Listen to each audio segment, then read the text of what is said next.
Hey, it's me again, Ron. It's been about 3 days now since my last little debacle with my Bedini schoolgirl, simplified schoolgirl circuit, my motor generator. And I've already rebuilt it with things I've already had on hand.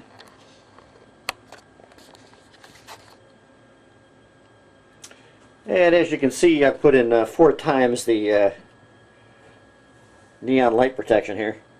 I put on 4 instead of just 1, and I changed the transistor from this little 3055 to this larger 3773.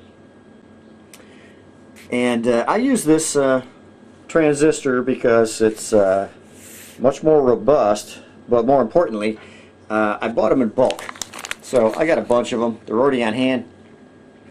So that's what I'm using. And the reason I'm not replacing the neon bulb with anything more robust is because I got a million of them. So I'm going to use them. So I have 4 times the overrun protection, and this transistor is twice as powerful as the last, or I should say can withstand twice as much power. And I'd like to say, in response to Norms, who has been giving me advice, I'm not using your more powerful transistor yet, Norms, just because I have the others on hand.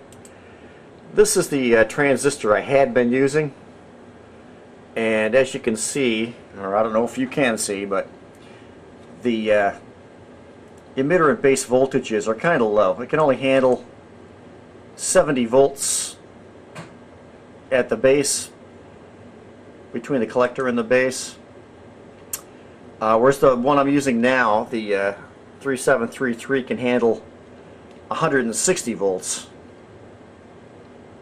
It can handle a lot more heat. It can take 16 amps. And Norms is suggesting I jump up to this giant transistor here, the MJL21194, which has a power rating of 400 volts. It's just a mammoth monster, but I'm not ready to make that investment yet. But I will. And also in response to Norms is, yes, I probably will separate this coil from the trigger coil.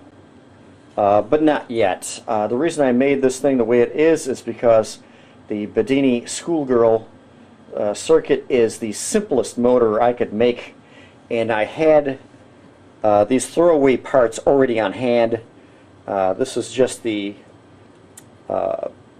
motor, AC motor housing of a air conditioning unit that I was throwing away. So, and I'm actually using the housing as the rotating part because the axle is rusted solid. So I'm just using junk parts that I had on hand. And the core I made myself out of a bolt that I cut down. These magnets are just $1 at the retail store.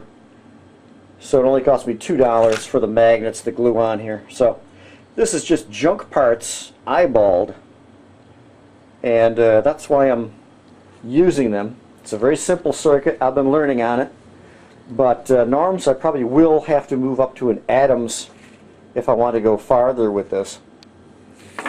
Also, while I was recalibrating my rebuild, I was writing down how fast my wheel was turning, how much ohmage resistance I was using on the base, and how much current I ended up drawing from my run battery. And I ended up using a setting that just draws what I thought was 10 milliamps, but I can really measure it. 16 milliamps is all it takes to move my motor at a pretty good clip. And as always, I use one battery to charge the next to see how my efficiency is doing.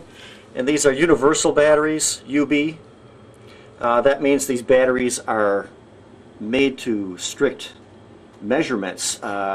This is a 12 volt 18 amp hour battery.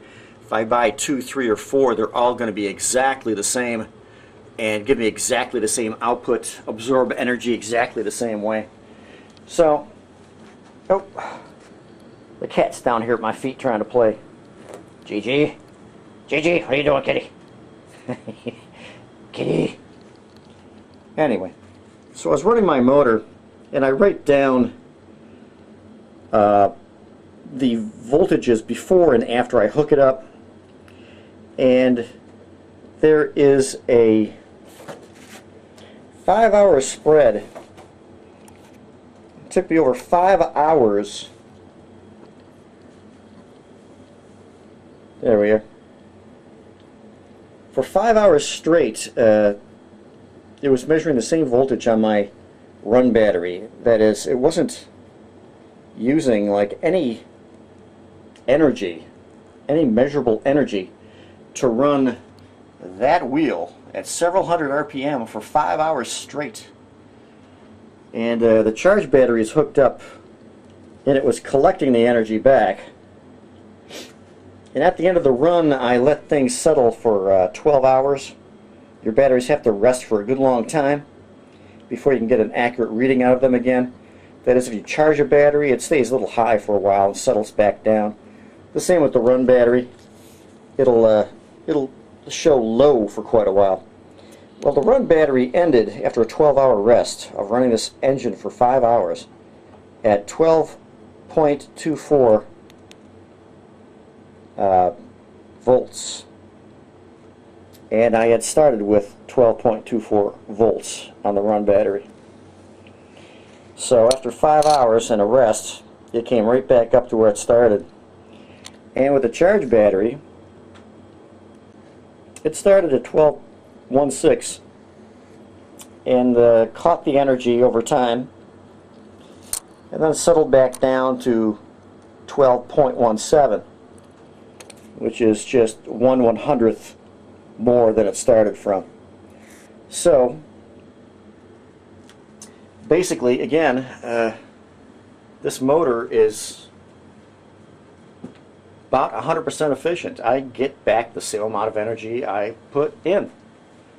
So I can run this thing forever just by exchanging my run and charge batteries. And whenever I run this, I keep a log and I keep checking and keep checking, and I've been running this thing for hundreds of hours and I get the same result. I've never had to charge my batteries.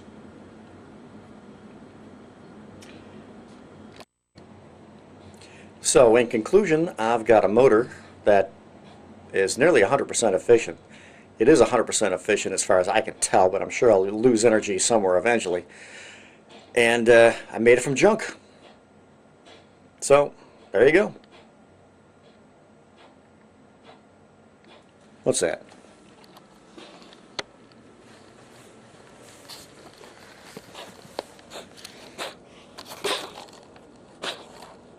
It's a kitty coughing under there. Kitty, what are you doing under there?